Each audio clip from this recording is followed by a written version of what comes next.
Le verre est quelque chose d'essentiel pour une montre, et il en existe plusieurs sortes. Mais quels sont les différents types de verre et les caractéristiques de chacun? Et surtout, quel type de glace est le meilleur? Dans cette vidéo, lecalibre.com vous propose un petit guide rapide qui va vous permettre de mieux comprendre les propriétés de votre glace, et ainsi de déterminer le verre qui vous conviendra le mieux. Il existe 3 types de verres différents: le verre minéral, le verre acrylique et le verre saphir. Nous verrons que chacun a des avantages et des inconvénients différents, et on finira cette vidéo en vous donnant des techniques et astuces qui vous permettront de tester la glace de votre montre pour en découvrir la composition.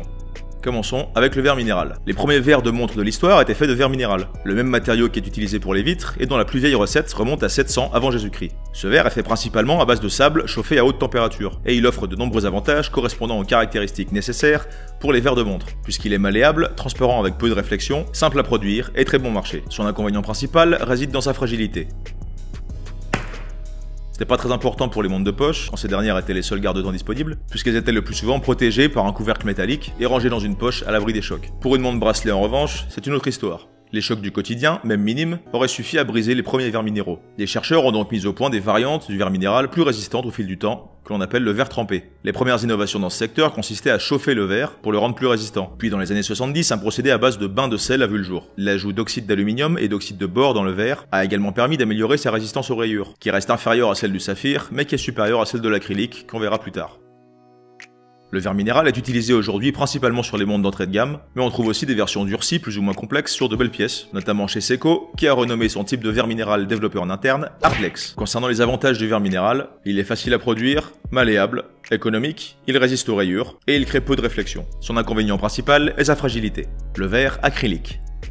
Le verre acrylique est un verre en plastique. Il est également appelé plexiglas ou encore perspex, mais vous trouverez également des variantes propres à certaines marques, comme les Alite chez Omega. De manière générale, c'est souvent celui qu'on retrouve sur les montres pas chères, car le verre acrylique est le moins cher à produire d'entre tous. Il est également le plus simple à travailler et à modeler, et on va aussi beaucoup le retrouver sur les montres d'inspiration vintage et les montres d'enfants. Il peut être moulé dans toutes les formes possibles. Les premiers Cyclopes de chez Rolex, au début des années 50, étaient d'ailleurs inclus dans les moules des verres acryliques, avant que la marque n'équipe ses modèles de verre saphir dans les années 70, et développe donc une nouvelle technique, consistant à coller une seconde pièce de saphir sur le verre principal, technique qui est encore utilisée pour les Cyclopes d'aujourd'hui. Le fait d'être malléable a également comme effet de le rendre très exposé aux rayures.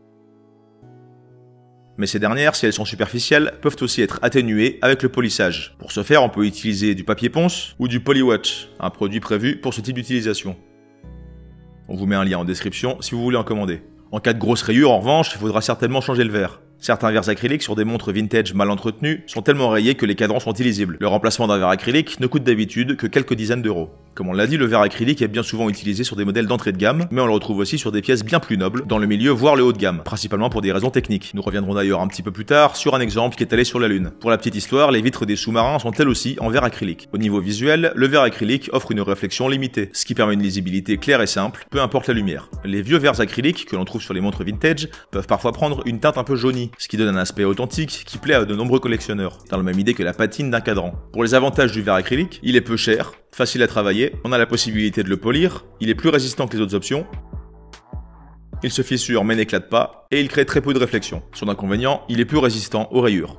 Avant de vous donner notre avis sur le meilleur verre de montre et de se pencher sur des techniques qui permettent de déceler la nature du vôtre, on s'intéresse au verre le plus fréquemment utilisé sur les montres de gamme d'aujourd'hui, le verre saphir. Comme les autres, le verre saphir est un matériau synthétique. Il s'agit d'un cristal d'oxyde d'aluminium créé à base de corindon, en suivant un procédé mis au point en 1902 par un chimiste français du nom de Auguste Victor Verneuil. Cela consiste à chauffer du corindon à plus de 2000 degrés sous haute pression. Le corindon est une espèce minérale assez courante de laquelle est faite le saphir à l'état naturel. On peut aussi noter qu'à l'état naturel, le saphir est le plus souvent de couleur bleue, mais qu'il peut prendre d'autres couleurs selon les impuretés qu'il contient. Un rubis à l'état naturel est d'ailleurs lui aussi à base de corindon. C'est donc à base de cette matière minérale que sont fabriquées les pierres d'horlogerie, qui sont des pièces synthétiques de couleur rose-rouge, translucides, utilisées dans les mouvements de montre pour minimiser les frottements. Le verre saphir est 10 fois plus dur que le verre minéral et 4 fois plus dur que l'acrylique. Il est virtuellement impossible à rayer, sauf par du diamant, qui est encore plus dur. Ça signifie également qu'il est bien plus difficile à usiner et à travailler. Il est robuste mais moins résistant au choc que l'acrylique. Le verre saphir peut donc se briser en cas de choc, mais il convient de nuancer cette information. Il y a assez peu de chances qu'une simple chute de montre ne brise un verre saphir. En revanche, lorsqu'il se brise, il éclate en 1000 morceaux plus ou moins coupants. Les avantages du verre saphir. Il est virtuellement inrayable et plus résistant au choc que le verre minéral. Concernant ses inconvénients, il est cher à produire, difficile à travailler, impossible à polir et éclate en morceaux en cas de très gros choc. Dans les montres très haut de gamme, on découvre depuis quelques années des boîtiers entiers faits de saphir. L'un des premiers à s'être frotté à cet exploit est l'innovateur Richard Mille, avec la RM56 sortie au début des années 2010. Comme on l'a vu, le saphir synthétique n'est pas malléable et très difficile à usiner. La conception d'un boîtier de montre entier, presque exclusivement fait de cette matière, constitue donc une prouesse technologique. C'est une des raisons pour lesquelles la RM56 ne fut produite qu'à quelques exemplaires et fut vendue à un prix assez hallucinant d'1 650 000 $. Pour en savoir plus sur Richard Mille, allez jeter un œil à notre vidéo sur le sujet, le lien est en description. D'autres marques se sont aussi intéressées au concept de la boîte de montre en saphir, comme par exemple Jacob & Co ou encore Hublot, avec des modèles au boîtier en saphir vert, d'autres bleutés, jaunes, etc.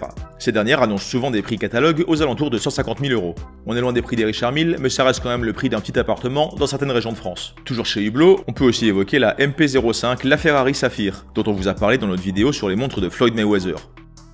Alors quel verre choisir? Dans la plupart des cas, l'acheteur n'a pas le choix sur le verre de la montre. Mais il existe quelques exceptions. La plus célèbre se trouve chez Omega, qui propose sa Speedmaster Moonwatch en deux versions. Une version avec un verre saphir, et une autre avec un verre en ésalite, l'appellation de l'acrylique propre à la marque.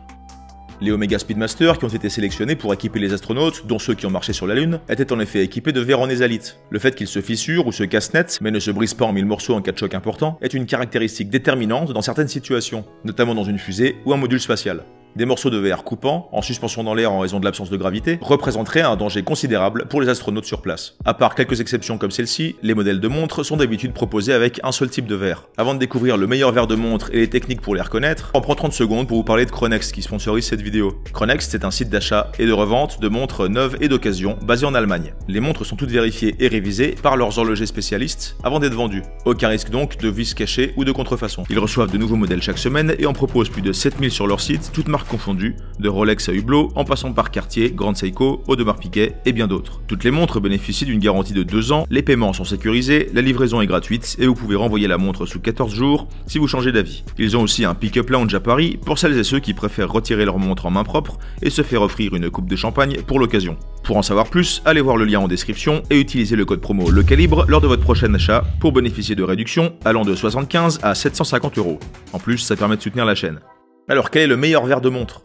À vrai dire, la réponse à cette question est subjective. Elle dépendra des individus, de l'utilisation prévue de la montre et des conditions dans lesquelles elle est portée. Comme on vient de le voir pour les astronautes, ils avaient besoin d'un verre robuste mais surtout qui ne serait pas dangereux en cas de choc important. Omega a donc opté pour un verre en acrylique pour répondre au cahier des charges de la NASA. Pour être franc d'après moi, pour une utilisation classique et quotidienne d'une montre, la nature du verre importe peu. Personnellement, pour une montre vintage ou le vintage, j'aime avoir un verre en plexiglas qui va donner un style assez particulier, qui va offrir un rendu original et authentique qui peut ajouter un petit quelque chose. A l'inverse, sur une montre plus moderne ou habillée, un beau verre saphir offre un rendu immaculé en toutes circonstances, et le verre minéral reste un bon compromis classique et efficace. Je ne pense donc pas que l'on peut élire un verre de montre comme objectivement meilleur que les autres. Ça dépend de vos goûts et de votre utilisation du garde-temps en question, tout en gardant en tête le fait que les différences esthétiques restent très légères.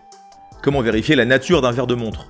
Comme prévu, on termine avec quelques astuces pour différencier les types de verres de montre.